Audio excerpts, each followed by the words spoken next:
Kautilya classes Hajipur YouTube channel पे आप सभी का हार्दिक स्वागत है। आज हम लेकर आए हैं T20 सीरीज़ में जीके के 20 अति महत्वपूर्ण प्रश्न जो पीछे किसी न किसी एग्जाम में पूछे जा चुके हैं और आगे भी पूछे जाने की प्रबल संभावना है। अतः ये 20 प्रश्न आपके लिए काफ़ी महत्वपूर्ण होने वाले हैं। 2024 में और 2025 में जितने भी एग्ज़ाम्स होने वाले हैं इनमें से बहुत सारे प्रश्न आपको देखने को मिलेंगे।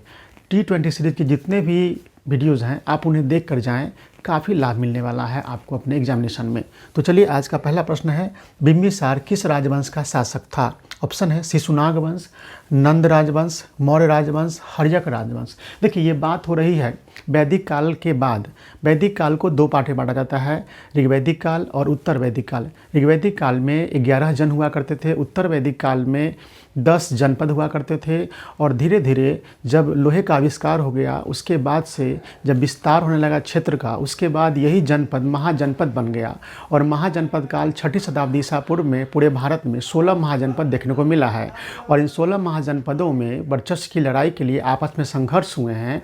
और इन सब के बाद इन 16 महाजनपद में सबसे अधिक सफलता प्राप्त हुआ मगध महाजनपद को।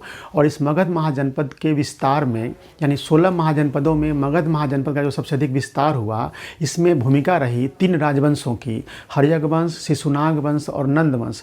हर्यक वंश का संस्थापक था बिंबिसार। इस तरह से इस क्वेश्चन का आंसर हो जाएगा हर्यक वंश। बिंबिसार किस राजवंश का शासक था? तो हर्यक वंश का शासक था। काफ़ी इंपॉर्टेंट प्रश्न है, बार बार एग्जामिनेशन में पूछा करता है, इसलिए इसका आंसर हो जाएगा हर्यक वंश। हर्यक राजवंश का ही संस्थापक था बिंबिसार। दूसरा प्रश्न है, जैन धर्म के 23वें तीर्थंकर कौन थे? महावीर स्वामी, पार्श्वनाथ, सुपार्श्वनाथ, कुंथुनाथ। तो फ्रेंड्स आप सभी लोग जानते हैं कि जैन धर्म में कुल 24 तीर्थंकर हुए हैं। तीर्थंकर क्या होते हैं? तीर्थ मतलब होता है रास्ता, मार्ग। तो जो भी किसी अपने अनुयायियों को रास्ता बताता हो, मार्ग बताता हो, उसे हम तीर्थंकर कहते हैं। तो जैन धर्म में कुल 24 तीर्थंकर हुए हैं, जिनमें 24वें और अंतिम तीर्थंकर हुए हैं वर्धमान महावीर। और पार्श्वनाथ जैन धर्म के 23वें तीर्थंकर हुए हैं। अतः यहाँ आंसर हो जाएगा पार्श्वनाथ। अगला प्रश्न है, भारत के संविधान का अनुच्छेद 157 किससे संबंधित है? ये पॉलिटी से क्वेश्चन है। देखिए ऑप्शन है, राज्य की कार्यकारी शक्ति से, राज्यपाल की नियुक्ति से, राज्यपाल के रूप में नियुक्ति के लिए योग्यता से, राज्यपाल के पद की अवधि से। तो फ्रेंड्स इसका आंसर हो जाएगा राज्यपाल के रूप में नियुक्ति के लिए योग्यता से। देखिए अनुच्छेद 153 में राज्यपाल के पद की व्यवस्था की गई है। 154 में राज्यपाल के बारे में कहा गया है कि राज्य की समस्त कार्यपालिका शक्ति राज्यपाल में निहित होंगी। और 154 में है आपको राज्य की समस्त कार्यपालिका शक्ति आपको निहित होगी राज्यपाल में। ठीक है, 153 अनुच्छेद में है राज्यपाल का पद, 154 अनुच्छेद में है राज्य की कार्यपालिका शक्ति, 155 में है राज्यपाल की नियुक्ति, 156 में है राज्यपाल की पदावधि, 157 में है योग्यताएं। अतः यह आंसर हो जाएगा राज्यपाल के रूप में नियुक्ति के लिए योग्यता से। यानी राज्यपाल के रूप में नियुक्ति के लिए क्या क्या योग्यताएं चाहिए, तो इसका जवाब हो जाएगा अनुच्छेद 157। यानी 157 का आंसर हो जाएगा राज्यपाल के रूप में नियुक्ति के लिए योग्यता से। ठीक है, राज्यपाल बनने के लिए क्या क्या योग्यताएं होनी चाहिए, इसका वर्णन आपको मिलेगा अनुच्छेद 157 में। गांव स्तर पर पंचायत के अध्यक्ष को क्या कहते हैं? गांव स्तर पर पंचायत के अध्यक्ष को लोगों द्वारा प्रत्यक्ष रूप से चुना जाता है, लोगों द्वारा अप्रत्यक्ष रूप से चुना जाता है। का चुनाव राज्य के विधानमंडल द्वारा निर्धारित तरीके से किया जाता है, को मुख्यमंत्री नियुक्त किया जाता है। फ्रेंड्स पंचायती राज संस्थान जो है पूरे आपको पंचायती राज संस्थान त्रिस्तरीय हैं। ग्राम स्तर पर ग्राम पंचायत का गठन किया जाता है, पंचायत समिति यानी प्रखंड स्तर पर जो संस्था गठित की जाती है पंचायती राज की, उसे पंचायत समिति कहते हैं। और जिला स्तर पर जो पंचायती राज संस्थान स्थापित होते हैं, गठित किए जाते हैं, उन्हें जिला परिषद कहते हैं। यहाँ पूछ रहा है पंचायत स्तर पर यानी ग्राम स्तर पर जो ग्राम पंचायत का गठन होता है उसके जो मुखिया होते हैं वो उन्हें कैसे चुना जाता है? तो फ्रेंड्स आप सभी लोग जानते होंगे, आप देखे होंगे आपके पंचायत, अगर ग्रामीण क्षेत्र में आप निवास करते होंगे तो पंचायत के जो मुखिया होते हैं उन्हें डायरेक्ट जनता द्वारा चुना जाता है प्रत्यक्ष रूप से। इसलिए इसका आंसर हो जाएगा लोगों द्वारा प्रत्यक्ष रूप से चुना जाता है। यानी गांव स्तर पर जो पंचायत के अध्यक्ष होते हैं यानी मुखिया होते हैं, उन्हें जनता के द्वारा प्रत्यक्ष रूप से निर्वाचित किया जाता है, इसलिए इसका आंसर हो जाएगा आपको लोगों द्वारा प्रत्यक्ष रूप से चुना जाता है। इसको देख सकते हैं आप। आपको भारत में त्रिस्तरीय पंचायती राज व्यवस्था है, अपने बिहार में त्रिस्तरीय पंचायती राज है। इसको देखिए आप, यहाँ पे त्रिस्तरीय पंचायती राज है, ठीक है। और त्रिस्तर में कौन कौन स्तर होता है, तो ग्राम स्तर पर जो होता है, ग्राम स्तर सबसे निचला स्तर है पंचायती राज संस्थान का, उसके बाद होता है प्रखंड, उसके बाद होता है जिला, ठीक है, जिला 3 स्तर है। नहीं कोई पूछे आपसे कि भारत में पंचायती राज संस्थान कितने स्तर पर गठित किए गए हैं, तो 3 स्तर पर। बलवंत राय मेहता कमेटी के सिफारिश पर भारत में त्रिस्तरीय पंचायती राज प्रणाली का उद्घाटन किया गया था 2 अक्टूबर 1959 ईस्वी को राजस्थान के नागौर जिले में। तो ग्राम स्तर पर देखिए, ग्राम स्तर पर जो गठित होता है उसके हेड हो जाते हैं मुखिया, ठीक है। किसी किसी राज्य में इसको प्रधान कहते हैं, किसी किसी राज्य में सरपंच इसी को कहते हैं, मुखिया को ही। तो ग्राम स्तर पर जो पंचायती राज संस्थान होती है उसके हेड कौन होते हैं, अपने बिहार में मुखिया कहते हैं, ठीक है, तो मुखिया कहते हैं, ठीक है। तो इसको जनता द्वारा चुना जाता है, आम जनता द्वारा। 18 या 18 वर्ष के ऊपर के पब्लिक इन्हें वोट दे करके चुनती है। प्रखंड स्तर पर जो पंचायती राज संस्था गठित किए जाते हैं उसके हेड होते हैं प्रमुख। उसके हेड कौन हो जाते हैं, प्रमुख साहब, नहीं सुनते हैं, प्रमुख जी, प्रमुख साहब होते हैं। और जिला स्तर पर जो पंचायती राज संस्थान गठित होते हैं उसके जो हेड होते हैं जिला परिषद कहलाता है। तो जिला परिषद के अध्यक्ष होते हैं आपको जिला परिषद के अध्यक्ष ही कहलाते हैं। वो क्या कहलाते हैं, जिला परिषद के अध्यक्ष ही कहलाते हैं वो, ठीक है, जिला परिषद के अध्यक्ष, जिला अध्यक्ष यानी जिला परिषद के अध्यक्ष। यानी देखिए, ग्राम स्तर पर जो संस्था गठित होती है उसे कहते हैं हम लोग ग्राम पंचायत। क्या बोलते हैं, ग्राम पंचायत। प्रखंड स्तर पर जो संस्था गठित होती है पंचायती राज की उन्हें कहते हैं पंचायत समिति। क्या बोलते हैं, पंचायत समिति, ठीक है। और जिला स्तर पर जो संस्था गठित होती है उसे कहते हैं जिला परिषद, जिला परिषद, ठीक है। तो समझ गए, ग्राम स्तर पर जो संस्था गठित होती है उसे कहते हैं ग्राम पंचायत और उसके हेड होते हैं मुखिया जी। प्रखंड स्तर पर जो पंचायती राज संस्थान गठित किए जाते हैं उसे बोलते हैं पंचायत समिति और उसके हेड होते हैं प्रमुख। जिला स्तर पर जो पंचायती राज संस्थान गठित किए जाते हैं उसके हेड को बोलते हैं जिला परिषद और उसके हेड होते हैं अध्यक्ष, जिला परिषद के अध्यक्ष। तो अब देखिए, मुखिया यहाँ पे हो गया यानी प्रतिनिधि के हिसाब से हो गया।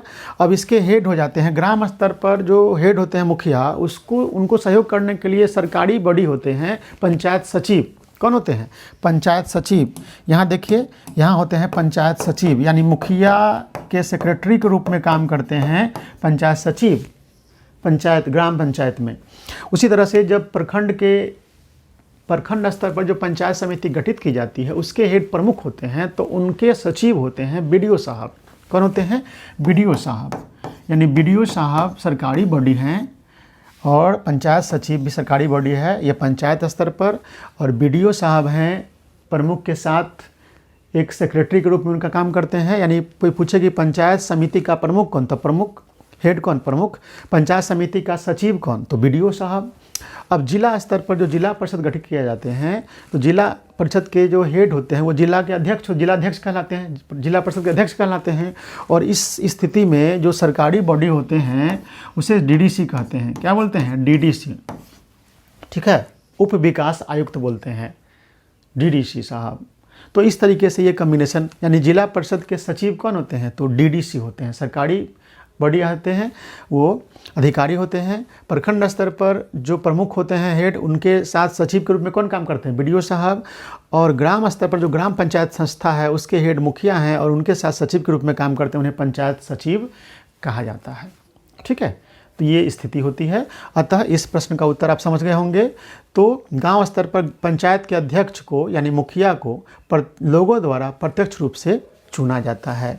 अब देखिए यहाँ पे जो प्रमुख होते हैं उनका चयन होता है अप्रत्यक्ष रूप से। देखते होंगे कि पूरे पंचायत में कई पंचायत समिति के सदस्य जीत कर आते हैं और उन लोगों का लेवल होता है प्रखंड पर आने का। तो जब पंचायत समिति के सभी सदस्य जीत कर आते हैं तो उनके लिए वो अपने में से किसी एक को प्रमुख बनाते हैं, चुनते हैं, चुनाव होता है प्रमुख का, और एक उप प्रमुख चुनते हैं।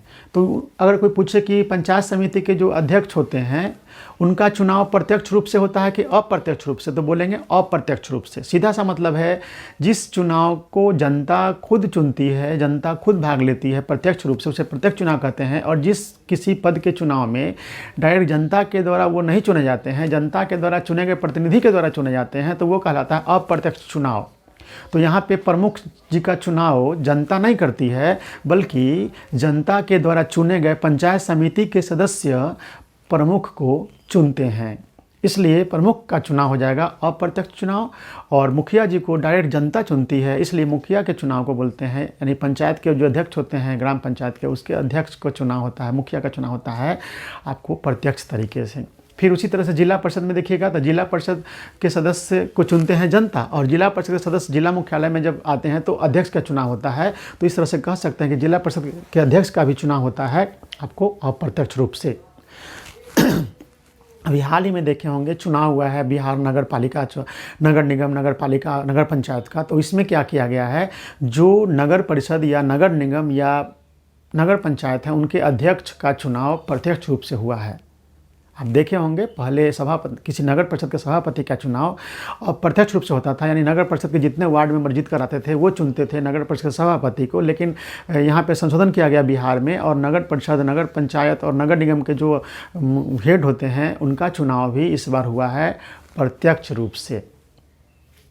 ठीक है, आपने देखा होगा 2022 में चुनाव हुआ है बिहार में नगर निकायों का, तो उसमें आपने देखा होगा कि मेयर का चुनाव, मेयर तो सरकारी बॉडी होते हैं, यानी कि ये जो नगर निगम की अध्यक्ष होती हैं उनका चुनाव होते हैं, तो वो प्रत्यक्ष रूप से इस बार हुआ है। नगर परिषद में अगर आपका घर होगा तो देखे होंगे आप लोगों ने नगर परिषद के सभापति के लिए डायरेक्ट आप लोगों ने वोट दिया है। ये संशोधन नगर निकाय के लिए हुआ है।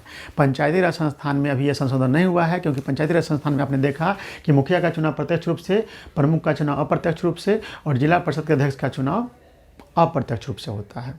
अब आइए लोकसभा, राज्यसभा, केंद्र में जाइएगा संसद में, तो लोकसभा का चुनाव बोला जाएगा प्रत्यक्ष रूप से, क्योंकि लोकसभा के चुनाव में डायरेक्ट जनता भाग लेती है, और राज्यसभा के चुनाव होते हैं अप्रत्यक्ष रूप से, क्योंकि राज्यसभा के चुनाव में किसी भी राज्य के जो विधायक होते हैं, यानी पहले से जो जनता के द्वारा चुने गए प्रतिनिधि विधायक होते हैं वो चुनते हैं राज्यसभा के सदस्य को। अतः कह सकते हैं कि लोकसभा के सदस्य का निर्वाचन होता है प्रत्यक्ष तरीके से, और राज्यसभा के सदस्य का निर्वाचन होता है अप्रत्यक्ष तरीके से। अब क्वेश्चन आते हैं 5 नंबर क्वेश्चन। निम्नलिखित में से कौन सा एक युग्म सुमेलित नहीं है? सेल्वा, घास के मैदान और महाद्वीप के बारे में मिलाने वाला क्वेश्चन है। तो सेल्वास जो है वो दक्षिण अमेरिका में है, ये सही है। बेल्ट अफ्रीका में ये भी सही है। डाउन्स ऑस्ट्रेलिया में ये भी सही है। लेकिन पंपास जो है यूरोप का है, ये गलत है, यानी ये सही मिलन नहीं है, सुमेलित नहीं है। इसलिए इस क्वेश्चन का आंसर यही पूछ रहा है कि कौन सा युग्म जोड़ा सुमेलित नहीं है। तो इसमें जो पंपास है वो यूरोप के साथ मिलता नहीं है, क्योंकि पंपास मिलता है अर्जेंटीना में, और अर्जेंटीना है दक्षिण अमेरिका में। इसलिए इस क्वेश्चन का आंसर हो जाएगा आपको पंपास, यानी बी आंसर हो जाएगा इसका, बी आंसर। बी पंपास जो है वो आपको दक्षिण अमेरिका का है, अर्जेंटीना में मिलता है, इसलिए इसका आंसर हो जाएगा बी, यह सुमेलित नहीं है। 6 नंबर क्वेश्चन, भारत में हरित क्रांति के जनक कौन है? Doctor William Gaud, MS. Swaminathan, Verghese Kurien, Hiralal Chaudhary. तो फ्रेंड्स इसका आंसर आप सभी लोग जानते होंगे, हाल ही में उनकी मृत्यु हुई है, एम.एस. स्वामीनाथन। और आप सभी लोगों ने देखा है कि हाल ही में केंद्र सरकार ने डॉक्टर एम.एस. स्वामीनाथन जी को भारत रत्न दिया है। अभी हाल ही में 5 व्यक्तियों को भारत रत्न दिया गया है, जिनमें से एक नाम एम.एस. स्वामीनाथन जी का भी है। किन 5 लोगों को भारत रत्न दिया गया है हमने पिछले वीडियो में इसकी चर्चा की है।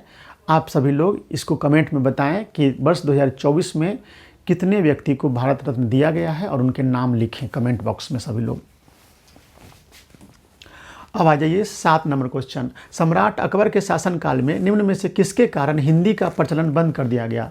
सम्राट अकबर के काल में निम्नलिखित में से किसके कारण हिंदी का प्रचलन बंद कर दिया गया था? तो राजा मान सिंह, टोडरमल, शाहजहां, अब्दुल रहीम। तो फ्रेंड्स इस क्वेश्चन का आंसर हो जाएगा टोडरमल। टोडरमल के कारण ही मुगल काल में हिंदी भाषा का प्रयोग बंद कर दिया गया, और मुगल काल की राजकीय भाषा बन गई फारसी।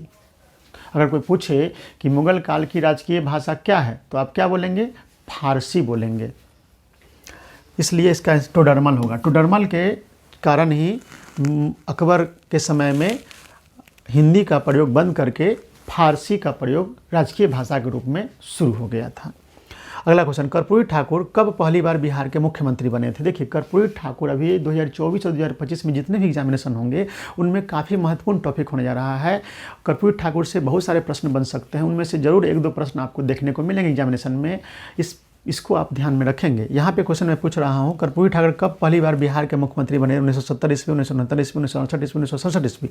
आप देख रहे होंगे हम T20 सीरीज में जितने क्वेश्चन को हम एनालिसिस करते हैं उनमें से हर सीरीज में एक न एक कर्पूरी ठाकुर से प्रश्न डाल रहे हैं, जो कि काफ़ी महत्वपूर्ण होने जा रहा है। देखिए, कर्पूरी ठाकुर जी पहली बार मुख्यमंत्री बने थे 1970 ईस्वी में। ठीक है, देखिए यहाँ पे 22 दिसंबर 1970 को बने थे और 2 जून 1971 तक रहे थे पहली बार मुख्यमंत्री। फिर उसके बाद दूसरी बार मुख्यमंत्री बने ये 24 जून 1977 से 21 अप्रैल 1979 तक। यानी पहली बार मुख्यमंत्री रहे कर्पूरी ठाकुर 22 दिसंबर 1970 से 2 जून 1971 तक। दूसरी बार मुख्यमंत्री बने हैं 24 जून 1977 से 21 अप्रैल 1979 तक। हाल ही में कर्पूरी ठाकुर जी को भी केंद्र सरकार ने भारत रत्न की उपाधि से सम्मानित किया है। अब अगला क्वेश्चन है, बिहार का सर्वाधिक जनसंख्या घनत्व वाला जिला कौन है? शिवहर, मधेपुरा, गया, आरा। तो फ्रेंड्स, इसका सही आंसर हो जाएगा शिवहर। शिवहर शिवहर का जो जनसंख्या घनत्व है वो पूरे बिहार के जिलों में सबसे ज़्यादा है। शिवहर का जनसंख्या घनत्व है 1882। ठीक है, और सबसे कम जो बिहार में जनसंख्या घनत्व वाला जिला है वो कैमूर है, वहाँ पर मात्र 488 है। जनसंख्या घनत्व क्या होता है? तो प्रति वर्ग किलोमीटर के अंदर में जितने व्यक्ति निवास करते हैं उसे बोला जाता है जनसंख्या घनत्व।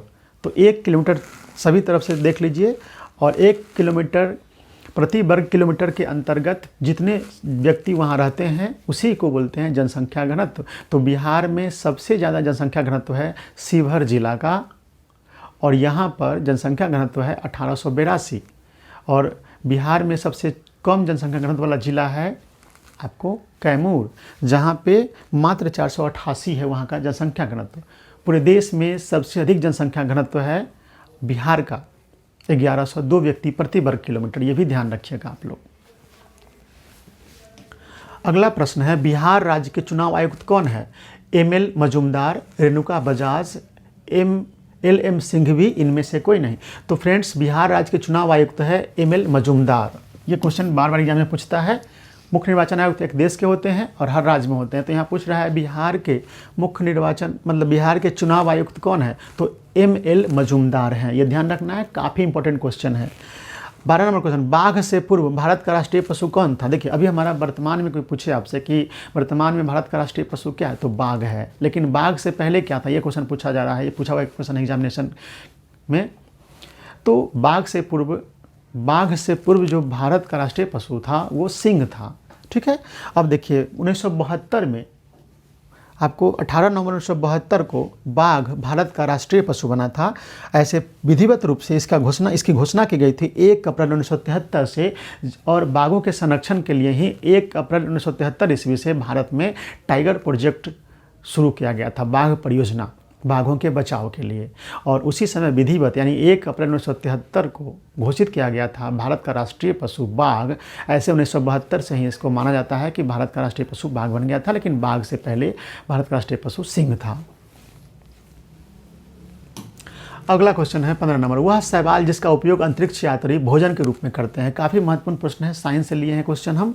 ऑप्शन है क्लोरेला, वॉलवॉक्स, पॉलीसाइफोनिया, जिलिडियम। फ्रेंड्स, इसका सही आंसर हो जाएगा क्लोरेला। क्लोरेला जो है वो अंतरिक्ष यात्री जब जाते हैं अंतरिक्ष में तो वो अपने भोजन के रूप में क्लोरेला नामक शैवाल का उपयोग करते हैं। अंतरिक्ष शैवाल इसे कहा जाता है। क्लोरेला शैवाल को अंतरिक्ष शैवाल भी इसलिए कहते हैं क्योंकि अंतरिक्ष यात्री इसे खाने में उपयोग करते हैं। ठीक ना, इसमें यह एक हरा शैवाल है। आयरन, विटामिन और अमीनो एसिड भरपूर मात्रा में पाया जाता है। आयरन, विटामिन और एमिनो एसिड क्लोरेला नामक शैवाल में बड़े पैमाने पर पाए जाते हैं। नेक्स्ट प्रश्न है, कोशिका का रसोई घर किसे कहते हैं? Leukoplast, chloroplast रिक्तिका। देखिए क्वेश्चन है, कोशिका का रसोई घर किसे कहा जाता है? Leukoplast, chloroplast, रिक्तिका, chromoplast. तो फ्रेंड इसका सही आंसर हो जाएगा क्लोरोप्लास्ट। क्लोरोप्लास्ट में एक हरित लवक पाया जाता है जिसे क्लोरोफिल कहते हैं, और वही पौधों को प्रकाश संश्लेषण जब मिलता है पौधों को, ठीक ना, लवण मिलता है, पानी मिलता है, तो उन जो भोजन बनाते हैं उसके संश्लेषण में जो ये क्लोरोफिल है वो मदद करते हैं। तो क्लोरोफिल कहाँ पाया जाता है? आपको क्लोरोप्लास्ट में। और क्लोरोफिल ही पौधों को भोजन बनाने में, भोजन संश्लेषण में मदद करते हैं। इसलिए कोशिका का रसोई घर कहा जाता है आपको क्लोरोप्लास्ट को, हरित लवक बोलते हैं इसको। अगला, डुरंड कप किससे संबंधित है? बास्केटबॉल से, हॉकी से, वॉलीबॉल से, फुटबॉल से। आप सभी लोग जानते होंगे, इसका सही आंसर हो जाएगा फुटबॉल से। नेक्स्ट प्रश्न 18 नंबर प्रश्न है, म्यांमार से भारत के कितने राज्यों की सीमाएं स्पर्श करती है? फ्रेंड्स ऑप्शन देखिए, 4, 5, 3 और 2। तो फ्रेंड्स म्यांमार से भारत के 4 राज्य की सीमा स्पर्श करती है। इसका आंसर हो जाएगा 4 राज्य। आप मैप देखिए घर पे, आपके पास जो मैप होगा, और आप लोग कुछ वर्क आप भी कीजिए साथ में हमारे। आप मैप में देखकर बताइए कि म्यांमार से जो भारत के 4 राज्यों की सीमा मिलती है वो कौन कौन से राज्य हैं। अभी मैं बता दूंगा तो फिर आप उसको नहीं ढूंढिएगा, आप मैप में जाइए, देखिए कि म्यांमार से भारत के कितने राज्यों की सीमा मिलती है, और एक बार मैप देख लीजिए। और अपने देश के साथ जो पड़ोसी देशों की सीमाएं मिलती है उन सभी को एक बार देख लीजिए कि किस देश के साथ अपने देश की कितने राज्यों की सीमाएं मिलती है। इससे बार बार प्रश्न पूछा जाता है, ये भी एग्जाम में पूछा हुआ प्रश्न हमने यहाँ पे डाला है। बिहार राज्य महिला आयोग के अध्यक्ष इनमें से कौन है? सुकुमारी देवी, माधुरी देवी, अश्वमेघ देवी, इनमें से कोई नहीं। फ्रेंड्स देखिए, इस तरह सा क्वेश्चन बहुत सारा एग्जाम में पूछता है। जैसे अगर आज के डेट में, आज कितना तारीख है? आज है 2 मार्च। अगर आज ये क्वेश्चन पूछ दे एग्जामिनेशन में तो इसका आंसर हो जाएगा इनमें से कोई नहीं। बिहार राज्य महिला आयोग के अध्यक्ष इनमें से कौन है? तो सुकुमारी देवी, माधुरी देवी, अश्वमेघ देवी, इनमें से कोई नहीं। अगर 2 मार्च को एग्जाम अगर आज हो तो इसका आंसर हो जाएगा इनमें से कोई नहीं। लेकिन यही अगर 29 फरवरी तक कोई एग्जाम होता और इसमें यही प्रश्न रहता, सेम प्रश्न, तो इसका आंसर हो जाता अश्वमेघ देवी। अश्वमेघ देवी होता। आज के डेट में इसका आंसर हो जाएगा इनमें से कोई नहीं। बोले कैसे? तो इसलिए कि आप देखें हैं 29 फरवरी के डेट में आपको बिहार में 5 आयोगों को मतलब आयोग की जो कमेटियां थी उससे समाप्त कर दिया गया है। जैसे मदरसा आयोग हो गया, आपको राज्य महिला आयोग हो गया, इस तरह से 5 आयोग बिहार के जो हैं उन्हें, उनकी कमेटी भंग कर दी गई है। नए सिरे से, चूँकि नई सरकार बनी है तो नए सिरे से इनकी कमेटियों का गठन किया जाएगा। तो उनमें से एक राज्य महिला आयोग है, 5 आयोग की कमेटियां रद्द कर दी गई है, और उसमें एक राज्य महिला आयोग भी है। तो 29 तारीख तक, जब तक इस कमेटी को भंग करने का आदेश नहीं निकला था, तब तक अगर ये प्रश्न पूछता एग्जामिनेशन में तो इसका आंसर हो जाता अश्वमेघ देवी, जो उजियारपुर की पूर्व सांसद हैं, लोकसभा की पूर्व सांसद रह चुकी हैं। लेकिन आज के डेट में अगर ये क्वेश्चन पूछेगा एग्जामिनेशन में तो इसका आंसर हो जाएगा इनमें से कोई नहीं, क्योंकि अभी राज्य महिला आयोग की जो कमेटी है वो भंग हो चुकी है। इस तरह से बीपीएससी में कई सारे सवाल ऐसे पूछे जा चुके हैं कि आप क्वेश्चन छपते हैं पहले 1 महीना 1.5 महीना पहले, और उस बीच में अगर कोई परिवर्तन हो जाता है तो क्वेश्चन का जो स्वरूप हो जाता है वो बदल जाता है। ऐसा कई बार देखा गया है फ्रेंड्स। तो करंट अफेयर से आप हमेशा रूबरू रहेंगे हमारे साथ, हमारे वीडियो के साथ। तो अब देखना है कि जो नई कमेटियां बनेंगी, जैसे होता क्या है, जब कि कभी सरकार बदलती है तो फिर जो आयोग पहले से रहता है उस आयोग में तो पहले से जो सरकार रहती है उनके व्यक्ति या उनके संबंधित कार्यकर्ता या जो बोले उनके साथ रहते हैं उस कमेटी में। लेकिन जब सरकार बदलती है तो फिर सब कुछ बदल जाता है, और इसलिए ये 5 आयोग को भंग कर दिया गया है और फिर से नए सिरे से देखना है। आप ध्यान रखिएगा, हम बताएंगे आपको। आप लोगों के पास समय नहीं रहता, लेकिन हम भी बहुत व्यस्त रहते हैं, फिर भी आपके लिए हम समय निकाल लेते हैं। तो आप देखते रहेंगे, नहीं तो मैं तो बताऊंगा ही कि जब भी राज्य महिला आयोग की नई कमेटियां बनेंगी तो राज्य महिला आयोग के नए अध्यक्ष कौन बनते हैं ये मैं बताऊंगा ज़रूर आपको, मेरे इस चैनल के साथ अगर जुड़े रहेंगे तब। तो समझ गए, इनमें से कोई नहीं। इसका आंसर आज के डेट में लगाइए। T20 इंटरनेशनल क्रिकेट में सर्वाधिक शतक लगाने का रिकॉर्ड किस खिलाड़ी के नाम है? तो रोहित शर्मा, विराट कोहली, डेविड वार्नर, सूर्य कुमार यादव। यहाँ जो ऑप्शन है उसमें सबसे ज़्यादा जो शतक मारा है T20 इंटरनेशनल क्रिकेट की बात मैं कर रहा हूँ, उसमें रोहित शर्मा का इसका आंसर हो जाएगा। भारत के कप्तान रोहित शर्मा जी T20 इंटरनेशनल में सबसे अधिक शतक लगाने वाले खिलाड़ी बने हैं। तो इस तरीके से हमने आज के वीडियो में कुल 20 जीके के अति महत्वपूर्ण प्रश्नों का एनालिसिस किया है। आप सभी लोगों का बहुत बहुत धन्यवाद।